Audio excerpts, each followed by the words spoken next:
Now that's an app. Do you ever see people running in 90-degree heat and humidity? And are you one of these people who think it's giving you a better workout? Well, just because you're stressing your body doesn't necessarily mean you're burning more calories. In today's Fit Friday, Maureen Kyle breaks down the myths about extreme heat and exercise. When the summer sun burns in the sky, people go to the extremes to try and burn calories.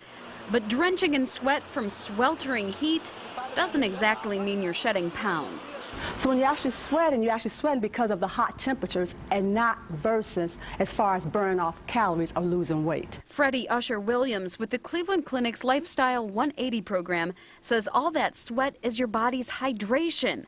The extra stress could lead to health risks.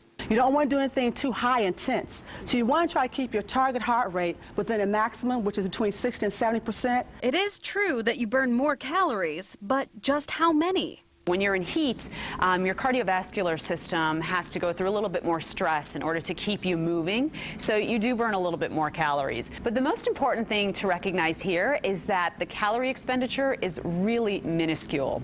So when you look at the amount of calories you're burning just with the exercise alone, it can't even really be compared to that very small amount that is created by heat or cold. Dietitian Krisitn says the extra calories burned aren't enough to treat yourself to a milkshake afterward.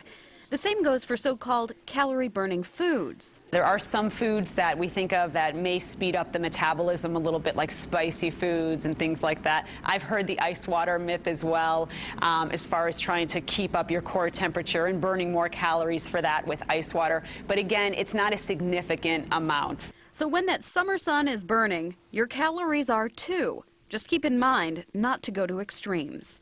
For Fit Friday, Maureen Kyle, Channel 3 News.